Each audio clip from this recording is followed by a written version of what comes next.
Hi friends, आप देख रहे हैं फिल्मी खिचड़ी। मैं हूं रूना आशीष और चलिए मैं आपको पवन और अरुणिता के ऑस्ट्रेलिया का जो शो है उसके मामले में कुछ अपडेट्स आए हैं वही देने के लिए आ गई हूं। दिन भर का काम तो चल ही रहा है, ख़त्म नहीं हुआ है। बीच में मुझे टाइम मिल गया है, मैंने कहा यार अपडेट देना मेरा काम है, मेरा धर्म है। रिपोर्टिंग का धर्म निभाओ और अपडेट दे दो। डजेंट मैटर कितना लेट दे रहे हो, दिन में रात को दे रहे हो, दिन में दे रहे हो, डजेंट मैटर। सो जो अपडेट है वो ये है कि पवनदीप और अरुणिता इस बार जो है वो ऑस्ट्रेलिया की राजधानी में बहारें लेकर जा रहे हैं। बहारें स्प्रिंग सीज़न लेकर जा रहे हैं। अब आप बोलेंगे कोई बहारें कैसे लेके जा सकता है? हमारे यहाँ तो बाहर का मौसम हो गया, मतलब वसंत का ऋतु तो ख़त्म हो गई, वसंत ऋतु। तो क्या है ना, ऑस्ट्रेलिया जो है वो सदर्न एंड ईस्टर्न हेमिस्फेयर में लगता है, तो वहाँ स्प्रिंग सीज़न थोड़ा अपने हिसाब से आता है, नॉर्दर्न हेमिस्फेयर के हिसाब से नहीं आता है।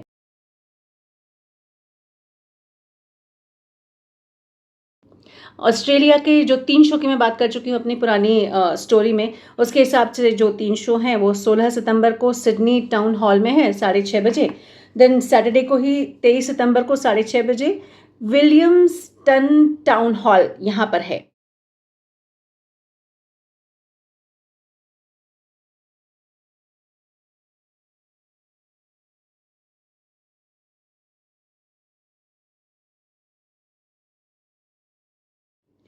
एक शो के बारे में मैंने कहा था कि 22 सितंबर का जो है वो अभी तक डिक्लेयर नहीं किया गया है कि वो कहाँ पर होने वाला है।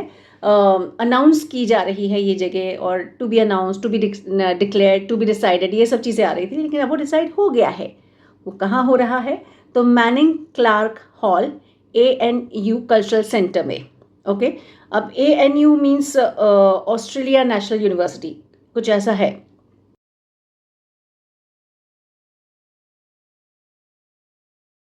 अब कोइंसिडेंटली बात कुछ ऐसी हो रही है कि पवन और अरुणिता के जो ये जो सेकंड शो होगा, क्योंकि first is 16 and second is 22 सितंबर, ये दूसरा जो शो हो रहा है कैनबरा में हो रहा है, कहने के लिए राजधानी है, लेकिन यहाँ पर ना ऐसे बहुत ज़्यादा अभी तक बड़े शोज़ हुए नहीं हैं बड़े बड़े कलाकारों के।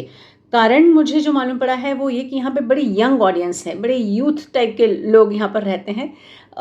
थोड़ा से ज़्यादा उम्र वाले या फिर थोड़ी सी मिड एज लोग थोड़ा कम मिलते हैं, तो उसमें क्या प्रॉब्लम है?